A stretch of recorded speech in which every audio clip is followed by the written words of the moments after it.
साथियों, आपके लिए एक बेहतरीन वीडियो पोषण ट्रैकर की मैं आपके लिए लेकर आई हूँ। अगर आप चैनल पे नए हो तो चैनल को सब्सक्राइब कर लें, साथ में बेल आइकन को प्रेस करें और वीडियो को लाइक और शेयर करना मत भूलिएगा। बहुत ही महत्वपूर्ण वीडियो है।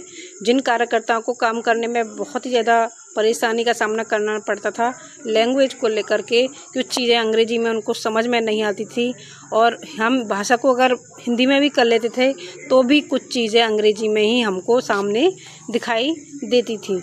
अब जो पोषण ट्रैकर ऐप में सारी चीज़ों को हिंदी में लैंग्वेज सेलेक्ट करने पर सारी चीज़ों को हिंदी में कर दिया गया है।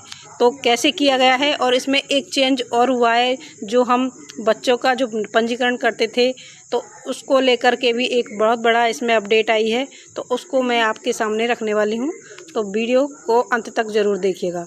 तो हम अपना पोषण ट्रैकर जो ऐप है उसको ओपन कर लेते हैं।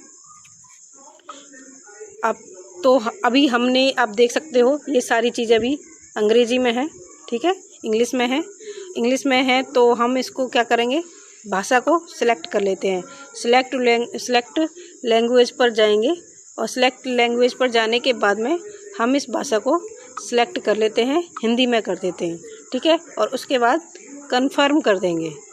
तो आप देख सकते हो हमने भाषा को हिंदी में चेंज कर लिया है। अब आप देख सकते हो पहले इसमें से कुछ चीज़ें अंग्रेजी में हमारे सामने आती थी, अब सारी ही चीज़ें हमारे सामने हिंदी में हैं। आप नीचे से ऊपर से लेकर देख सकते हो सारी चीज़ें हमारे सामने हिंदी में आई हुई हैं, ठीक है। इसके बाद हम बैक जाएंगे। बैक जाने के बाद आप देख सकते हो यहाँ पर भी सारी चीज़ें हमें हिंदी में ही दिखाई दे रही हैं। पहले ये आधार वेरीफाई आधार लिखा आता था यहाँ पर, अब ये भी हमारे को क्या दिख रहा है, हिंदी में ही दिख रहा है, हिंदी में सेलेक्ट करने पर भी।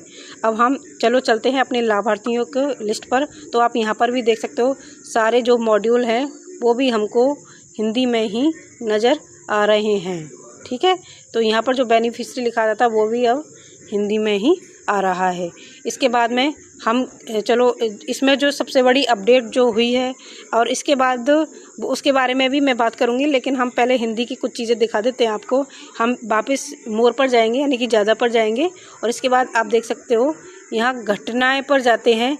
तो हमने देखा था, हम जब घटनाएं पर जाते थे तो सारी चीज़ें हमारे सामने कैसी आती थी, हिंदी अंग्रेजी में आती थी, हिंदी भाषा सिलेक्ट करने पर भी।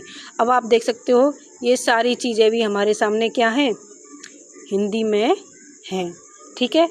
तो ये अब हम इसको ओपन भी करेंगे, ओपन करके देख लेते हैं अब एक बार। तो आप यहाँ पर भी देख सकते हो ये भी हमारे सामने इंग्लिश में ही आता था, तो अब ये भी हमारे सामने क्या है, हिंदी में ही आ रहा है। घटना की तारीख अब ये भी देख सकते हो, ठीक है। तो हम जैसे इसमें डाल देते हैं,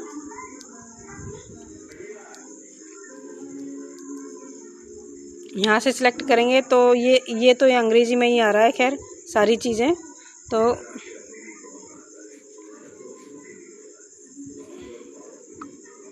हम इसमें 15 तारीख की एंट्री कर देते हैं, ठीक है। इसको बैक करेंगे। अब हम बैक चलते हैं।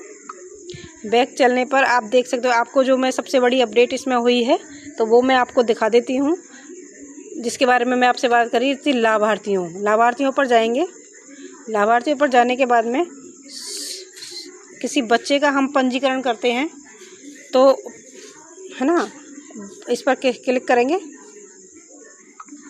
इस पर क्लिक करने के बाद में आप देख सकते हो नई नई भाषाओं में इसको मतलब करने की कोशिश की जा रही है, जैसे कि कार्यकर्ता को समझने में दिक्कत नहीं आए, है ना। मतलब अलग अलग तरीके से हिंदी भाषा का यूज़ किया जा रहा है। तो हम नीचे नव पंजीकरण पर चलते हैं।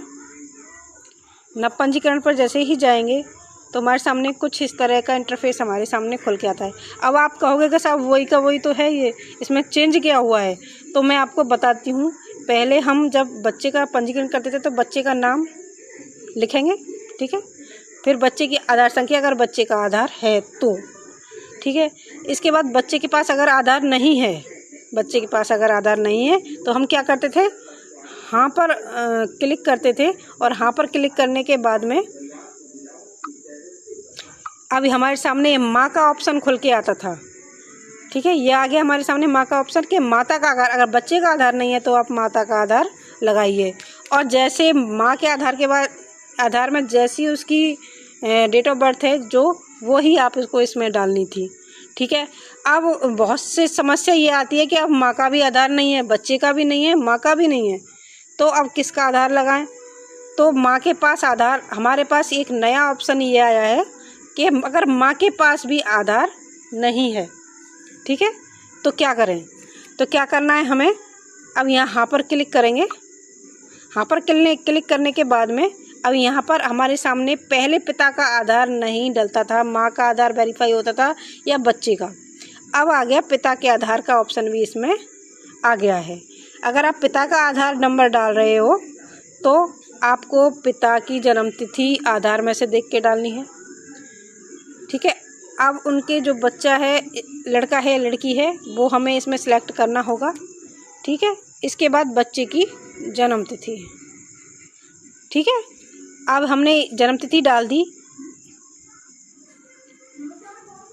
अब यहाँ पर जो लिंग जो आ रहा है, तो ये अभिभावक की आ रही है, पुरुष है या स्त्री। ठीक है। और ये नीचे जो ये आ रहा है, जेंडर जो आ रहा है, ये आ रहा है लड़का है या लड़की, यानी कि बच्चा जो है वो लड़का है या लड़की है। हम यहाँ से उसको सेलेक्ट कर लेंगे।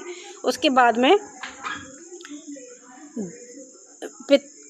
अभिभावक, यानी अभिभावक में पिता का नाम आपको इसमें डालना होगा आधार कार्ड में से देख के।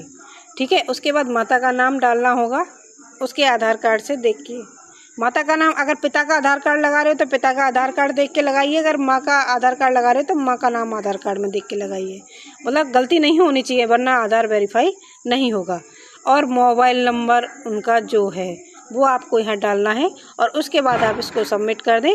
सबमिट करने के बाद में हमारा जो लाभार्थी है वो पंजीकरण हो जाएगा। तो आप देख सकते हो इसमें सारी ही चीज़ें जो भी हैं, ये सारा कुछ जो भी ऑप्शन हमारे सामने खुल के आ रहे हैं, ये सारे हिंदी में ही हमारे सामने खुल के आ रहे हैं।